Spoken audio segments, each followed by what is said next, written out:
Un jour, Jésus tomba sur un groupe de personnes qui débattaient vivement avec ses disciples. Quand le Seigneur demanda ce qui avait provoqué cette querelle, le père d'un enfant affligé s'avança, disant qu'il était allé trouver les disciples de Jésus pour qu'ils bénissent son fils, mais qu'ils n'avaient pas pu le faire. Tenant l'enfant, qui continuait à grincer des dents, la bouche pleine de bave, et se débattait par terre, le père fit appel à Jésus avec dans la voix ce qui devait être l'énergie du désespoir. Si tu peux quelque chose, viens à notre secours. Aie compassion de nous. Jésus lui dit, « Si tu peux, tout est possible à celui qui croit. » Aussitôt, le père de l'enfant s'écria, « Je crois. Viens au secours de mon incrédulité. » La conviction initiale de cet homme est, de son propre aveu, limitée. Mais il a un désir urgent, pressant pour son fils unique. Il nous est dit que c'est suffisant pour commencer.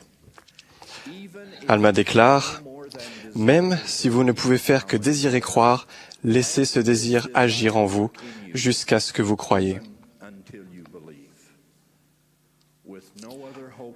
Comme il ne lui reste aucun espoir, ce père affirme ce qu'il a de foi et supplie le Sauveur du monde. Si tu peux quelque chose, viens à notre secours. Aie compassion de nous. Je peux difficilement lire ces paroles sans pleurer. Le pronom pluriel « nous » est utilisé clairement de manière intentionnelle. L'homme dit en fait « Toute notre famille te supplie. Nos difficultés ne s'arrêtent jamais et nous sommes épuisés.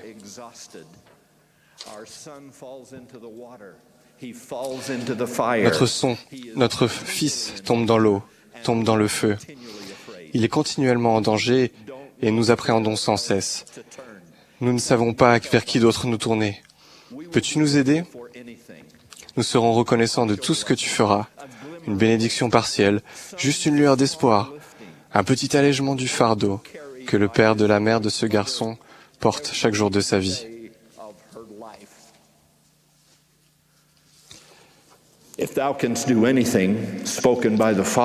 Les mots « si tu peux faire quelque chose » prononcés par ce père lui sont retournés par le maître. « Si tu peux ». L'Écriture dit « aussitôt », pas lentement, ni avec scepticisme, ni cynisme, mais aussitôt. Le père s'écrie, dans son authentique douleur de père, « Je crois. Viens au secours de mon incrédulité. » En réponse à cette nouvelle foi et encore partielle, Jésus guérit le garçon, le ressuscitant presque littéralement des morts, comme le décrit Marc.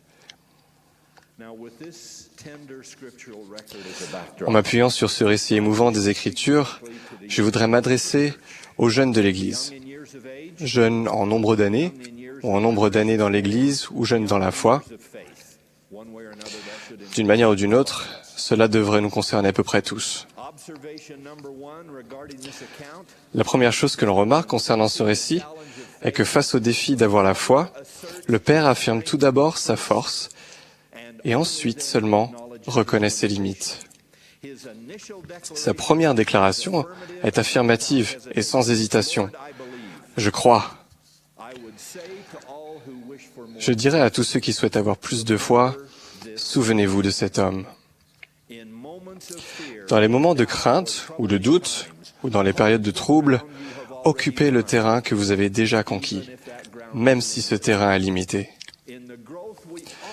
Dans la progression que nous devons tous connaître dans la condition mortelle, l'équivalent spirituel de l'affliction de ce garçon, ou du désespoir de ce père, arrivera à chacun de nous.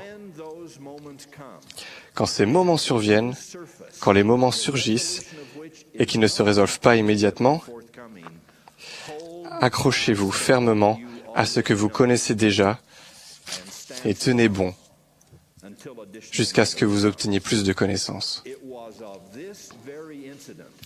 C'est au sujet de cet incident même, de ce miracle, que Jésus a dit, « Si vous aviez la foi, comme un grain de sénévé, vous diriez à cette montagne, « Transporte-toi d'ici là », et elle se transporterait. Rien ne vous serait impossible. »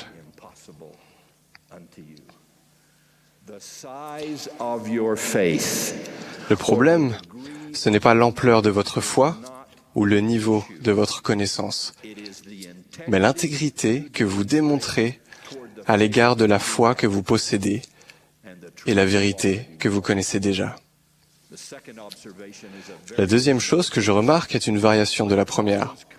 Quand des problèmes et des questions surgissent, ne commencez pas votre quête de la foi en disant à quel point vous n'en avez pas. Ne commencez pas par votre incrédulité. C'est comme vouloir farcir une dinde par le bec. Soyons bien clairs à ce propos. Je ne vous demande pas de faire semblant d'avoir la foi que vous n'avez pas. Je vous demande d'être fidèle à la foi que vous avez. Parfois, nous agissons comme si une honnête déclaration de doute est une plus grande manifestation de courage moral qu'une honnête déclaration de foi. Ce n'est pas le cas. Souvenons-nous tous du message clair de ce récit scripturaire. Soyez aussi honnêtes que vous devez l'être à propos de vos doutes. La vie en regorge sur un sujet ou sur un autre. Mais si vous et votre famille voulez être guéris, ne laissez pas ces doutes empêcher la foi d'accomplir son miracle. De plus, vous avez plus de foi que vous ne le pensez, à cause de ce que le livre de Mormon appelle la grandeur des preuves.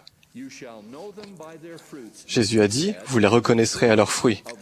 Et les fruits de l'Évangile sont partout visibles dans la vie des saints des derniers jours. Comme Pierre et Jean l'ont dit aux pharisiens, je vous le dis, nous ne pouvons pas parler de ce que nous avons vu et entendu. Et ce que nous avons vu et entendu, c'est qu'un miracle signalé a été accompli dans la vie de millions de membres de cette Église. Nous ne pouvons pas le nier. Frères et sœurs, c'est une œuvre divine qui va de l'avant, s'accompagnant de manifestations et de bénédictions visibles de toutes parts. Alors ne vous affolez pas s'il survient de temps en temps des problèmes qui doivent être examinés, compris et résolus. Des problèmes surviennent et surviendront. Dans cette Église, ce que nous connaissons l'emportera sur ce que nous ne connaissons pas. Et souvenez-vous que dans ce monde céleste, tout le monde doit marcher par la foi.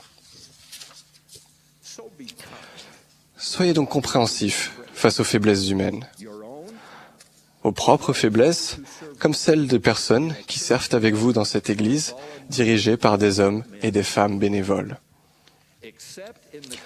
À part le cas de son Fils unique parfait, les personnes imparfaites sont tous ceux avec quoi Dieu a toujours dû travailler. Cela doit être terriblement frustrant pour lui, mais il s'en arrange. Et nous devrions faire de même. Et lorsque vous voyez de l'imperfection, souvenez-vous que la limite n'est pas dans la divinité de cette œuvre.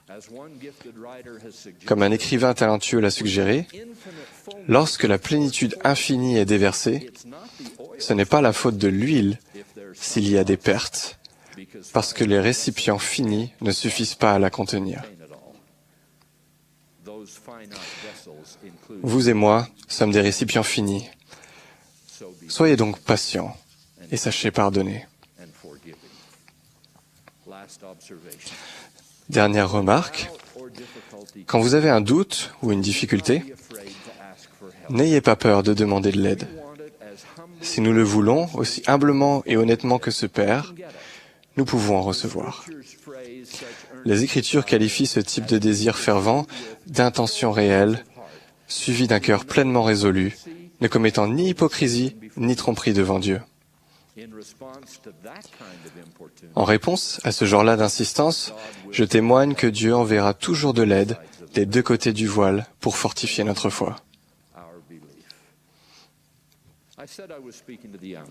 J'ai dit que je m'adressais aux jeunes. C'est toujours le cas. Dernièrement, un garçon de 14 ans m'a dit, avec un peu d'hésitation, « Frère Holland, je ne peux pas encore dire que je sais que l'Église est vraie, mais je crois qu'elle l'est. » J'ai serré le garçon dans mes bras jusqu'à lui couper le souffle. Je lui ai dit, avec toute la ferveur de mon cœur, que croire est un mot précieux, un acte encore plus précieux, et qu'il ne devait jamais s'excuser de seulement croire. Je lui ai dit que le Christ lui-même a dit « Ne crains pas, crois seulement ». Un bout de phrase qui a envoyé le jeune Gordon B. Hinckley dans le champ de la mission. J'ai dit à ce jeune garçon que croire est toujours le premier pas vers la conviction et que les articles de foi qui définissent notre foi collective commencent tous par « nous croyons ». Et je lui ai dit à quel point j'étais fier de lui pour l'honnêteté de sa quête.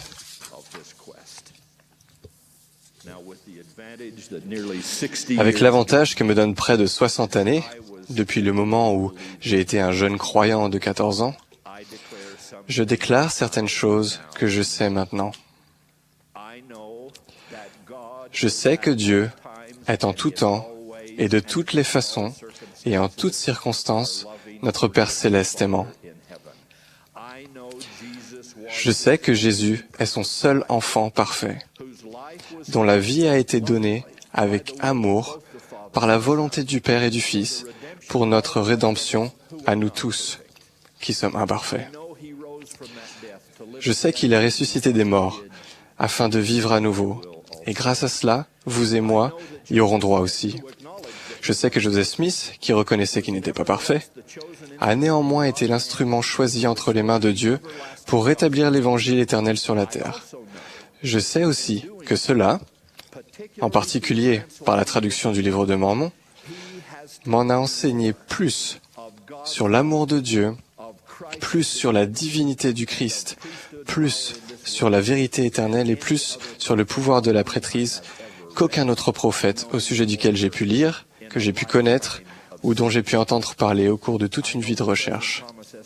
Je sais que le président Monson, qui se dirige avec dévouement et bonne humeur vers le 50e anniversaire de son ordination en tant qu'apôtre, est le successeur légitime qui revêt ce manteau de prophète.